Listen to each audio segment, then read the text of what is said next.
መቀሌ ላይ አንድ ሰው ሳይሞት መቀሌ ለመቆጣጠር ያደረገው ጀግንነት በቃላት የሚገለጽ አይደለም። በሁመራ ላይ የነበረው ምሽግ ይህ ስፔሻል ፎርስ አንድ ሰው ሰውቶ ብርጌድ አፍርሷል። በፊልም ካልሆነ በስተቀረ የነዚህ ሰዎች ጀግነት መናገር ያስቸግራል። 99% ታርጌት መተናል። 99% ኮላተራል ዳሜጅ አልነበረው። አንዲት ከተማ አንድ ሰው አልገደለም። መከላከያ የማንም ሀገር ወታደር ቢሆን ከዚህ በለጠ ብቃት ማሳየት አይችልም።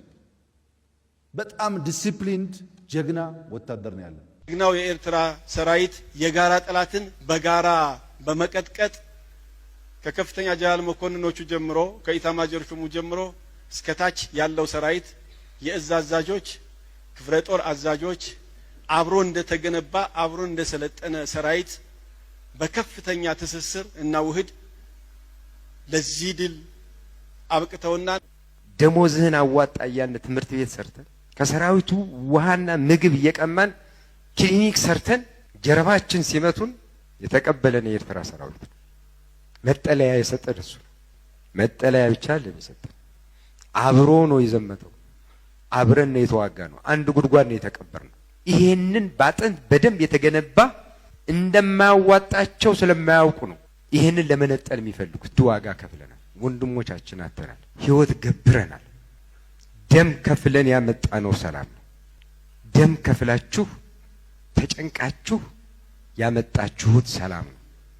እንደ ኢትዮጵያ ሰራዊት ሺህ ከፍለናል። እንደ ኤርትራ ሰራዊት ሺህ ከፍለናል። ሆም ብለው ነው የሚያደርጉት እኛን ለመነጠል። ከዚህ በኋላ የኤርትራ ችግር የኛ ችግር ነው። የኛ ችግር የኤርትራኖች ችግር ነው። በህይወት ያለን ሰዎች ነን መመስከር የምንችለው። ለምንድን ነው ታርጌት የሚያደርጉት? ሁለቱን ሀገር መነጣጠል ነው የሚፈልጉት። ከዚህ በኋላ ሁለቱ ሀገር ሊነጣጠሉ አይችሉም። የሁለቱ ሀገር ህዝቦች ድልድይ መሆን የምንችለው እኛ ነን። በኤርትራ ያለው ሰራዊትም በእኛ ያለውም ሰራዊትም ድልድይ መሆን የምንችለው። ድልድይ የምንሆነው ደግሞ በንግግር አይደለም፣ በደም ነው። በአጥንት የተገነባ ነው። የኔን ሰራዊት የቀበረልኝ የሃሊባል ሰራዊት ነው። የሃሊባልን ሰራዊት የቀበረው የሰለሞን ሰራዊት ነው። አሳልፈን እንዳንሰጥ፣ አሳልፈን አንሰጥ።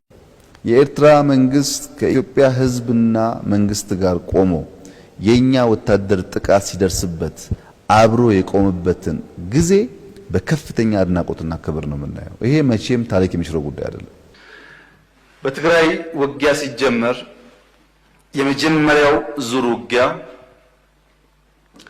ሽሬ ካስለቀቅን በኋላ የኤርትራ ጦር ከኋላ ኋላ ተከትሎ ሽሬ ገብቶ የአንዳንድ ሰዎችን ግለሰቦች ቤት ማፍረስ፣ ፎቅ ማፍረስ ሲጀምር ጸብ ተጀምሯል። አልተናገርንም እንጂ አክሱም ይዘን ስናልፍ አክሱም ገብቶ ወጣቶች በጅምላ ሲረሽን ጸብ ተፋፍሟል። አድዋን ይዘን ስናልፍ አድዋ ሄዶ ፋብሪካዎች ሲፈታታ ሲሰርቅ ጸብ ተጋግሏል። አዲግራት ደርሰን የመድኃኒት ፋብሪካውን የሚነቀለውን ነቅለው የማይነቀለውን ሲያፈራርሱ ጸቡ ጫፍ ደርሷል። ጥፋት የሰራው ራሱ ቲፒኤልኤፍ ነው። የሻዕቢያ ሰራዊት በዚያ ሳልፍ ተኩስ ከፈተባቸው በሲቪሎች ማለት ነው። ሰራዊቱ በዛ ሲያልፍ የሻዕቢያ ተኩስ ከፈተባቸው። ምን አድርጎ ከተማ ውስጥ ሚሊሻ ምናምን የታጠቀ ምናምን ሰክስጎ ማለት ነው። ልክ እንደ ደፈጣ አይነት ማለት ነው። ይሄን ያደረገው ደግሞ ከተማ ውስጥ ነው። እነሱ ደግሞ ለመከላከል ብለው እከሌ አለዩ እርምጃ ወስደዋል። ይሄ ነው የነበረው።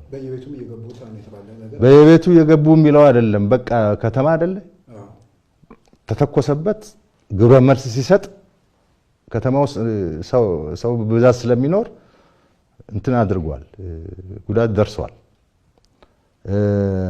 ያ ጉዳት እንዲደርስ ሆን ተብሎ ነው የተሰራው። በሰላም የሚሄድ ሰራዊት ላይ ታጣቂ አደራጅተህ ከተማ ውስጥ ሳክስገህ አስገብተህ ተኩስ ከከፈትክ ምን ያርግ ታዲያ? ሰራዊቱ ራሱን መከላከል አለበት። ለመከላከል ደግሞ ማን ነው የታጠቀው ማን ነው ያልታጠቀው ብሎ ለመለየት ከባድ ነው።